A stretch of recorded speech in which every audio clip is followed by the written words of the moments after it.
नमस्कार, मैं शीतल सागर। आप देख रहे हैं अपना पसंदीदा चैनल यूपी 24 न्यूज। फिरोजाबाद में लक्ष्मी इमेजिंग सेंटर उद्घाटन करने फिरोजाबाद पहुंचे यूपी सरकार के मंत्री जयवीर सिंह, जहां उन्होंने कार्यक्रम के दौरान हुए मीडिया से रूबरू और मीडिया के कई सवालों पर भाजपा की उपलब्धियां गिनाते हुए विरोधियों पर किया पलटवार।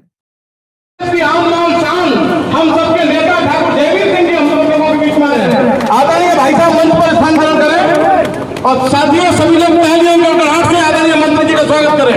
शैलेश सिंह जी बैस आदरणीय मंत्री जी। अगर पानी भी राजनीति के आधार पर बहने लगेगा तो मुझे लगता है इससे आधार तो कुछ बचा ही नहीं फिर कहने को। इसमें कोई राजनीति नहीं होनी चाहिए, लेकिन ये सही है कि एक विभीषिका है, उसको लोगों को कम से कम कष्ट हो, इसके लिए सारी सरकारें अपना प्रयास कर रही हैं। उत्तर प्रदेश सरकार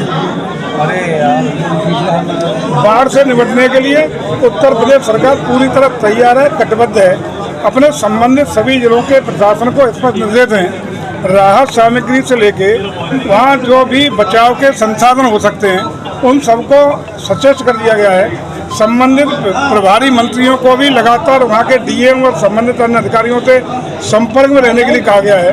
और हम स्वयं भी, बनारस मेरे पास है, बरेली मेरे पास है, लगातार शाम को वहाँ के प्रशासन से संवाद करते हैं। लेकिन प्रयास हो रहा है कि जो भी इस तरह की यदि कोई स्थिति आती है बाढ़ की, तो उससे निपटने के लिए पूरे प्रयास युद्ध स्तर पर किए जाएंगे। राहत सामग्री में कोई कोताही नहीं की जाएगी, लेकिन उत्तर प्रदेश सरकार इस बाढ़ की स्थिति से निपटने के लिए पूरी तरह कटिबद्ध और तैयार है। सर, ओम प्रकाश राजभर एनडीए में शामिल हो गए, क्या लगता है? पहले समाजवादी पार्टी से गठबंधन किया, फिर अकेले रह गए, अब बीजेपी में फिर दोबारा।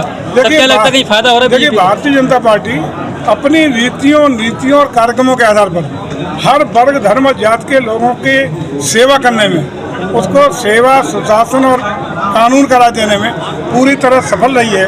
उसी का परिणाम है, चाहे 6 साल की उत्तर प्रदेश सरकार की उपलब्धियां हों या 9 साल की आदरणीय मोदी के नेतृत्व में केंद्र सरकार की उपलब्धियां हों, उनसे प्रभावित होकर के हर वर्ग धर्म जात के बोलो जो लंबी आज़ादी के लंबे अंतराल से अब तक विकास कार्यों के लिए वंचित थे, जो लोग जिन पर सिर ढकने को छत नहीं थी, जिनको अन्य विकास की योजनाओं का लाभ नहीं मिला था, उनको पारदर्शिता के साथ लाभ देने का काम किया। उसमें कोई अपने धार्मिक, जाति या सांप्रदायिक भेदभाव नहीं किया। उसी का परिणाम है कि देश की जनता और उत्तर प्रदेश की जनता 2024 में आदरणीय मोदी के नेतृत्व में कमल खिला करके प्रचंड बहुमत के साथ केंद्र सरकार। यही मैं कह रहा हूँ, पूरी मुसलमानों को डराना चाहिए। देखिए, इससे ओम प्रकाश राजभर आ गए, स्वागत है, नहीं आ गए, स्वागत है।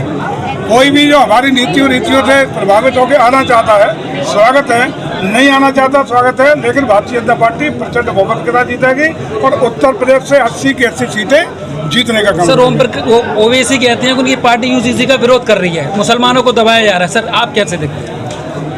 एक परिवार दो तरह, एक बाप अगर अपने परिवार के साथ 2 तरह का व्यवहार करने लगे तो क्या वो परिवार कैसा महसूस करेगा? इतना अंदर लगा लो। देश एक परिवार है और देश में अगर 2 तरह के कानून, 2 तरह के धार्मिक और सांप्रदायिक आधार पर कानून हो गए तो देश असहज महसूस करेगा, अन्याय महसूस करेगा। इसलिए पूरे देश में वर्ग धर्म जात के आधार पर नहीं, सभी के लिए समान कानून बनाने के लिए यूसीसी लाने का काम किया जा रहा है। जिससे एक तरफ अभी यही अल्पसंख्यक वर्ग के जो नेता ये बात कर रहे हैं, यही 4 दिन पहले कहते थे कि हमारे साथ अन्याय हो रहा है, हमारे साथ अपारदर्शिता हो रही है, हमारे साथ कहीं न कहीं भेदभाव हो रहा है। और वही जब हम एक कानून, एक देश की बात कर रहे हैं तो वही कह रहे हैं गलत हो रहा है। तो जिन लोगों का विरोध करना है, उनका विरोध का कोई कारण नहीं है, केवल सिर्फ राजनीतिक आधार पर विरोध करने की बात है कि 2024 में विरोध करने के लिए विरोध है। अन्यथा सारे लोग सहमत होंगे, सारे बुद्धिजीवी किसी वर्ग धर्म का हो, वो महसूस करता है कि देश में एक कानून होना चाहिए।